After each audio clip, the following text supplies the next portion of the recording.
les amis, on va vous préparer une spécialité d'inspiration italienne et on espère que ça vous plaira. Bonjour à tous, bienvenue sur notre chaîne Cuisine Pratique pour les non-voyants. Pour une nouvelle recette, on va cuisiner aujourd'hui un gâteau de riz aux courgettes. C'est une version salée. Voilà, parce que la courgette, comme vous le savez, peut se prêter aux préparations sucrées également. Là, on est dans quelque chose de salé. Un repas principal donc pour ce gâteau de riz aux courgettes. Alors, j'ignore si les Italiens cuisinent des gâteaux de riz. Je sais que c'est les champions du risotto, ça on ne peut pas le nier, mais par contre, font-ils des gâteaux avec du riz? Eh bien, je ne sais pas. Alors, si vous avez la réponse, merci de me la donner en commentaire. Ça sera vraiment super. Moi, j'aime toujours beaucoup apprendre sur les différentes coutumes des différentes régions du monde. Voilà. Alors attention, il y a beaucoup d'ingrédients puisqu'il y a deux étapes. Il y a d'abord la préparation du risotto et ensuite la préparation de l'appareil pour faire le gâteau. Alors beaucoup d'ingrédients. D'abord pour le riz, de l'huile d'olive, un oignon, 3 petites courgettes, une louche de riz, une cuillère à café de bouillon de légumes sans gluten, quelques baies de poivre, une cuillère à café d'ail en poudre, du concentré de tomate, environ 2 cuillères à soupe, plus du vin blanc et un petit peu de basilic si on a ça sous la main. Voilà, ça c'est la partie risotto. Ensuite, pour l'appareil qu'on va utiliser donc pour faire le gâteau, pour finaliser, il faudra 4 œufs, il faudra 2 décis et demi de crème entière, un sachet de parmesan râpé de 120 g et environ 80 g d'olives noires. Moi j'ai des olives noires, vous pouvez utiliser les vertes, il n'y a aucun problème. Alors je vous explique la toute première étape qui a été faite. Ça a été le risotto. J'ai donc fait revenir l'oignon dans de l'huile d'olive, j'ai coupé fin mes petites courgettes afin qu'elles cuisent rapidement. J'ai fait revenir tout ça dans l'huile, j'ai ajouté donc la louche de riz, vous pouvez prendre un riz à risotto. Voilà, j'ai remué un petit peu, j'ai ajouté l'eau. On ajoute 3 fois le volume de riz, c'est-à-dire l'équivalent de 3 louches d'eau. Parfois on est obligé de rajouter, ça il faut vraiment surveiller le risotto. Et puis en fait il faut savoir que les courgettes apportent aussi pas mal d'eau, voilà, c'est quand même un légume qui en contient beaucoup. Voilà, et donc après j'ai assaisonné, c'est-à-dire la cuillère de bouillon de légumes sans gluten, quelques petites baies de poivre, le concentré de tomate, la cuillère à soupe d'ail en poudre, le basilic, plus au final la petite touche de vin blanc. Quand on arrive sur la fin de cuisson et qu'il faut rajouter un petit peu de liquide, et bien la petite touche de vin blanc, facultative si vous n'aimez pas. Il n'y a pas de problème, il n'y a pas d'obligation non plus de mettre du vin blanc dans votre risotto, mais bon, nous on estime que c'est meilleur. Vous faites exactement comme vous voulez. Voilà, et donc on a laissé mijoter. On l'a arrêté, il est entre al dente et moelleux parce que comme il va achever sa cuisson au four, il est évident qu'on souhaite avoir un riz quand même qui tienne encore la route et qui soit pas complètement défait. Il faut qu'il soit moelleux, mais on veut pas obtenir de la purée, c'est pas du tout le cas. C'est pas par exemple quand on prépare du lait de riz, puis on laisse cuire très longtemps le riz. D'ailleurs, il est immangeable, je veux dire, après, voilà, on garde que le liquide. Bon, ensuite, alors voilà, maintenant je vais commencer la deuxième étape avec vous. Donc, j'ai cassé mes 4 œufs dans le saladier. Je vais donner un petit coup. Voilà. Comme ceci. Évidemment, si vous aimez que votre plat soit bien salé, vous pouvez ajouter encore un peu de sel, mais moi je ne l'ai pas fait. D'abord, vous savez que je ne mets pas beaucoup de sel dans les plats, clairement, parce que c'est pas génial au niveau de la santé. Et puis, surtout, il y a eu le bouillon dans le risotto quand même. il y a le parmesan, les petites olives et ça apporte vraiment suffisamment de goût. À mon sens, c'est pas nécessaire d'ajouter plus. Maintenant, si vraiment vous aimez manger plus salé, ben, ajoutez un petit peu de sel. Voilà, selon votre goût. Voilà. Maintenant, je vais aller chercher ma brique de crème que je vais ouvrir. Alors, mon petit couteau. Alors, attention, faites pas les mêmes bêtises que moi. Moi, j'ouvre toujours mes briques de crème avec le couteau. Prenez plutôt un ciseau. Voilà. Je donne pas toujours le bon exemple, en fait. Hein. Je vous dis toujours qu'il faut travailler en sécurité. Et puis voilà. Hein. C'est fait comme je dis, pas comme je fais, en fait. Hein. Voilà. Allez. Hop là.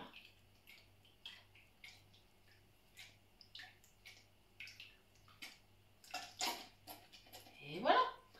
La brique, elle est vidée. C'est OK. Je vais juste aller la poser par là-bas. Je m'en occuperai tout à l'heure. Voilà. Parce que je veux pas aller 15 fois à la poubelle. Donc je ferai ça après. Voilà. Et maintenant, hop.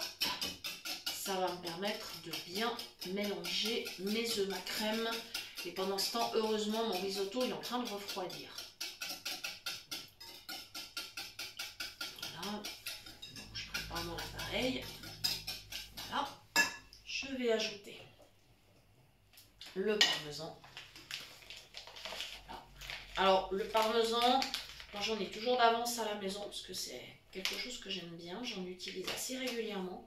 Et donc, pour bien le conserver, parce que ça ne se conserve pas bien le parmesan râpé, je le mets au congélateur, tout simplement. Et on peut le ressortir, il est quasiment tout de suite prêt à l'emploi. Là, je crois que je l'ai laissé, ça doit faire une demi-heure que je l'ai sorti. Donc voilà, ce qui fait que c'est bien pratique. Voilà, moi je le mets toujours au congélateur. Ça me facilite bien la vie. Et surtout, ça m'évite de le laisser moisir.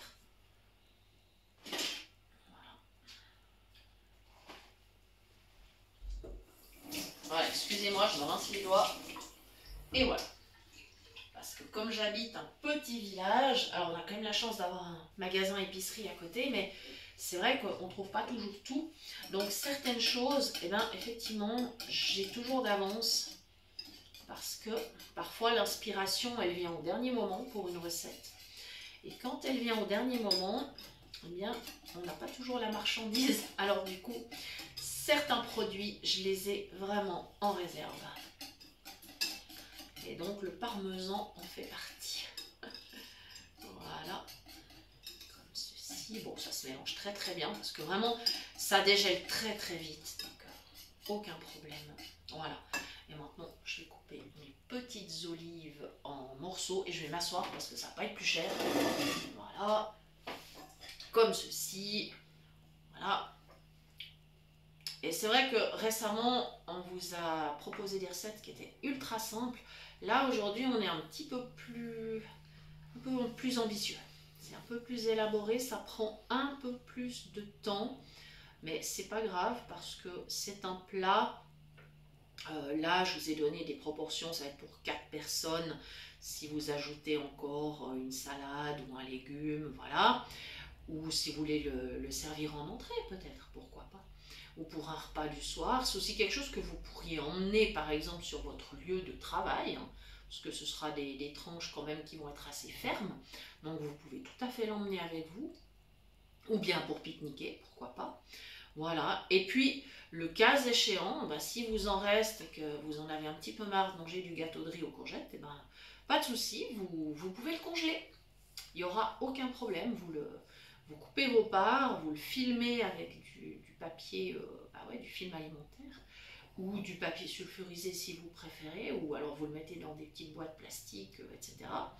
Et puis vous le mettez au congélateur et il n'y aura aucun problème. Vous le ressortez, vous le réchauffez. Pas de souci. Voilà.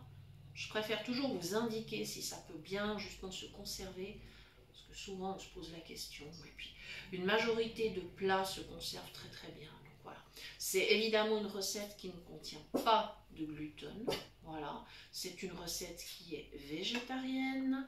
Voilà, parce que je sais qu'il y a pas mal de personnes qui suivent la chaîne qui ne mangent pas ni viande ni poisson, donc il n'y a aucun souci, on pense à tout le monde, enfin on essaye en tout cas. On essaye, voilà, comme ceci. Et bien évidemment, comme d'habitude sur Facebook, nous faisons nos petits lives. Hein. Vous savez que vous pouvez nous retrouver aussi sur Facebook désormais. Ça fait un petit moment maintenant que la page est ouverte. D'ailleurs, merci parce que vous nous suivez régulièrement.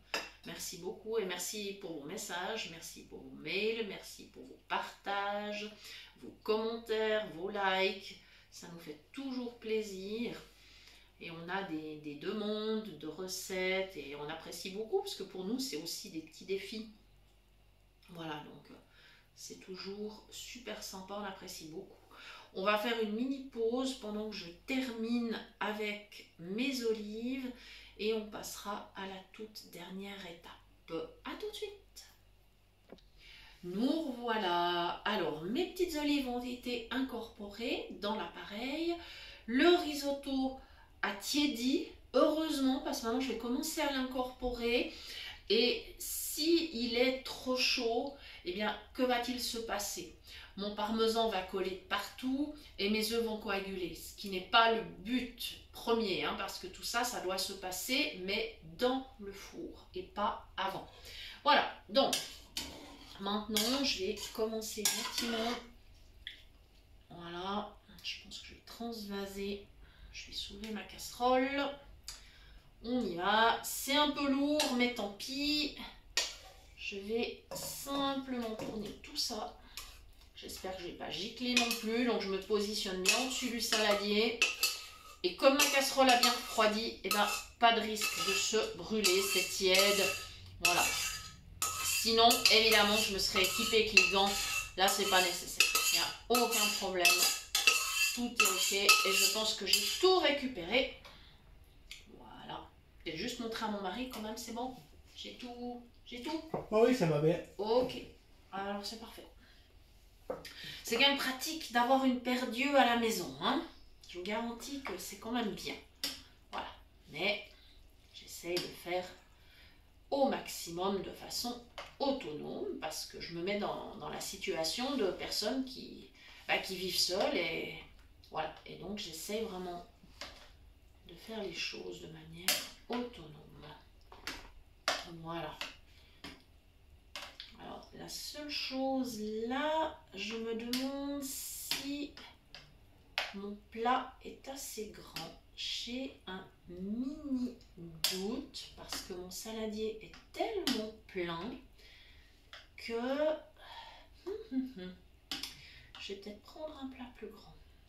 Parce que le plat anti-adhésif c'est très bien d'ailleurs, mais là honnêtement le volume me paraît énorme. Donc est-ce que tu peux me passer le plat en verre? Je vais prendre l'autre.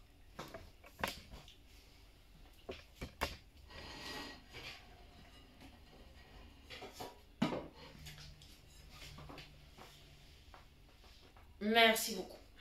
Voilà, il faudra bien ça. Alors, j'aurais peut-être un peu plus de mal à faire des parts, mais tant pis. Je ne sais pas si je vais pas mettre du papier sulfurisé dedans, ce qui serait une solution. Ouais, je pense qu'on refait une petite pause. Vous voyez, ça, c'est les aléas du tournage, mais comme ça, c'est aussi une façon de vous montrer comment on peut s'adapter. Voilà, donc on refait une toute petite pause. Voilà, le papier sulfurisé est coupé. Et petite astuce que je vous ai déjà donnée dans diverses vidéos, mais peut-être vous n'avez pas eu l'occasion de les voir, c'est de rincer le plat, donc pour qu'il soit humide à l'intérieur. Ça permet au papier sulfurisé de bien coller sur le fond du plat. Comme ça, vous n'aurez pas de problème en versant. Voilà. Donc maintenant, ça va être un peu périlleux parce que vraiment mon plat est très plein, mais je vais quand même, je vais y aller. Je vais verser cette masse, donc mon gâteau de riz aux courgettes. Je vais le verser dans le plat. Simplement, je vais faire des gestes très lents. Et là, pendant quelques secondes, vous n'allez plus m'entendre. Sauf s'il y a un drame qui se produit.